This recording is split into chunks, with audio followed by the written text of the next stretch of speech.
Welcome to On the Vineyard, a weekly podcast from the Vineyard Gazette Media Group on Martha's Vineyard. I'm publisher Monica Brady-Meyerov. We're so glad you're here. On the Vineyard is sponsored by Crane Appliance. This week, the Steamship Authority looks at raising ferry rates for islanders. In a nutshell, what we're seeing is more people are using the subsidized excursion rate, and fewer people are using the standard rate. And so you can imagine kind of the budget implications of that. Back on island, the agricultural fair didn't disappoint this year. The strawberry shortcakes were piled high, the French fries were extra crispy, and the barn was full of blue ribbon-winning tomatoes, pies, and photographs. But what I heard the most people talking about were the piglets.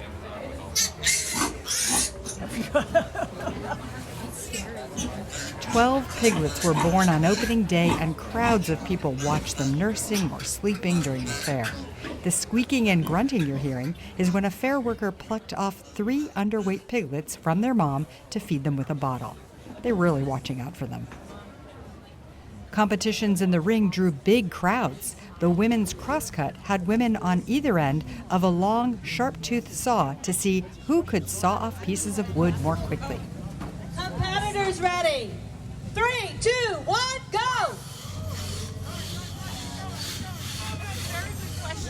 And this was the 25th year of the women's skillet toss. This year, the competition was dedicated to John Chippy Mancuso, who died in January and brought it to the island. And as I shared last week, my daughter competed in the women's skillet toss. Let's go, Sam! Come on, Sam! She would have won 2 prizes with her throw. That is, if there were prizes for the worst throw at 2 feet, 2 inches, and then the most improved throw at 34 feet, 1 inch.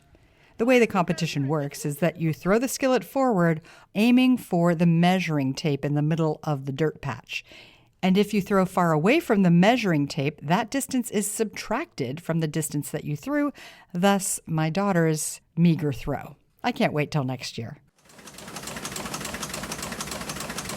That's the sound of the historic press in the Vineyard Gazette offices in Eggertown printing the paper. And that means it's time to go upstairs to the newsroom and check in with Bill Evell, the editor-in-chief, and the reporters on this week's news. Turning now to Ethan Genter, who did a story on the SSA. We are constantly doing stories on the Steamship Authority, and this one could particularly affect islanders and the excursion rates. Ethan? Hey, Bill. So what we're seeing is a dip in the standard autos, which is the visitors that come to the island annually. That traffic is gone down over the last several years, and we're seeing excursion traffic. The traffic vehicles by islanders is continuing going up. And that would have implications for the bottom line and the budgets of the Steamship Authority going forward. Well, it's fascinating. We, as islanders, we do know we get a nice discounted rate, but it's a big jump to then see how much that can affect the Steamship Authority and how much the changes are happening over time with more excursion, less islanders, and why the heck is that happening? Yeah, I mean, in a nutshell, what we're seeing is more people are using the subsidized excursion rate, and fewer people are using the standard rate. And so you can imagine the budget implications of that. The standard rate subsidizes the excursion rate, and what they're saying is that's just not balancing out anymore. And so what we have is the excursion rate is almost certainly going to be going up next summer, next year. With this is a bunch of different options for fares, dynamic pricing, different tiers within the brackets and the summer rates. It's a lot of things that are on the table. It's this idea that less people are doing standard and more people are doing excursion. Why is that? What can we drill down in that for a sec? Sure. The belief is that there are more people living on the vineyard now. Population has gone up since COVID. More people are keeping their cars here. And that means more people qualify for the excursion rate. Fewer people are maybe taking their cars on that standard fare. What we're seeing is about the same amount of space is being taken on the boat every year. It's about 80% capacity is filled up annually on the Steamship Authority for the last couple of years. And so, same amount of cars, but different rates for each of them. So it really makes it difficult budget-wise for the Steamship Authority. And it seems in your numbers, now, personally, I don't take it off that much going back and forth because I'm here working all the time, but I guess some people use it quite often, the Islander excursion rate. Yeah, the excursion for most folks is, twice a month, maybe fewer than that. Almost 95% of people use it that way. Steamship officials did say earlier this year that they found there's a handful of people who use it more than 200 times a year, almost every day. That's quite a commuter. Yeah, so they're wondering, are those people actually businesses? Are they someone who does do kind of the reverse commute? What that has led them to look at is, do we put a cap on the number of times people can use the excursion rate in a year? They've looked at, do we just overhaul the entire fare structure in general? There's a bunch of options that are on the table. All right, thanks, Ethan, and we will continue to follow this subject. Thank you, Bill. Turning now to Addison Antonoff, who had a story on the end of an era for an important Oak Bluffs business that goes back nearly 100 years. Phillips Hardware has announced they will be closing their doors in September. Addison had a chance to talk to some of the family members and also dig into the Gazette files on the long history of this really important bedrock of Circuit Avenue since 1928. So Addison, take us back. Now this story begins a long, long time ago, its foundation, but the sort of end of this era begins about 3 years ago, correct? Correct. In 2022, the Phillips family sold Phillips Hardware, the building, to the Pacheco family, who own Reliable Market, which is their neighbor. And at the time, they said they were thinking about retiring, but they had about 3 years to decide. That's now up. They've decided to close the store and retire. So what will be replacing Phillips Hardware is yet to be known. But I got to sit with Donna and Susan, the two sisters who run the store, as well as their mother, Pauline, to talk about what it was like being at the store growing up and kind of the legacy that the store has had in Oak Bluffs and on Circuit Avenue. All right, so let's go back to the beginning, to John Phillips, who founded in 1928. Now, this wasn't his original dream. He actually went off to college, but then he switched directions. Yeah, I talked to Pauline about this. John graduated from high school in Oak Bluffs, headed off to college, got to South Station in Boston, realized this isn't for me, turned around, came back to the islands. That was fast. He started working at a hardware store, and the way Pauline tells it, he's like, I could do this better. Purchased a store, and Phillips Hardware obviously seems to be the winner in the long term between those two hardware stores. Sounds like it was a very welcoming place. He had this huge stuffed animal of Santa at Christmas, and he rigged it so he could be in another room and pretend that Santa was talking for the kids. So he ran the store with his wife, Evelyn, who they met at the Tivoli Dance Hall, because this is a very Oak Bluff story. The store eventually went on to be run by his son, Robert, and his wife, Pauline. And Pauline is still there all the time. She was going to try to retire, but that didn't really happen, right? Yes, she said that she was thinking about retiring and taking up golf. When she reached 65, she ended up not really retiring, but she did take up golf. The reason she keeps going back is that she loves the people and the community there, spending time with her family, and also there's always something to do.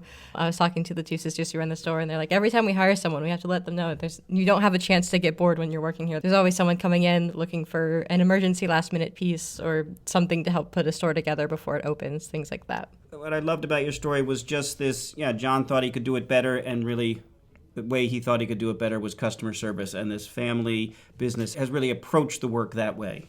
Absolutely. I sat with them in the back room of the store, and there were signs on the wall about you can't afford to have a single dissatisfied customer. The saying that they were telling me was it's not like a gift store. Everything in the store is essential, so you don't really get the chance to close early. All right. Thanks so much for a wonderful story. Thanks to the Phillips family for an awesome business throughout the years, and we look forward to seeing what happens next in that space. You can read more about these stories and all the news for free at vineyardgazette.com. It's Labor Day weekend, the official end of summer. How did that happen so quickly? There are still many things going on, though. The annual Labor Day Artisans Festival is Friday, Saturday, and Sunday. You can buy handmade artwork by Vineyard artisans. And if you're a fisherman, you'll want to go to the Surfcasters' annual used tackle sale on Saturday at the high school. And it's a sad day for cheese and fresh bread lovers as the Gray Barn in Chilmark is closing down this weekend.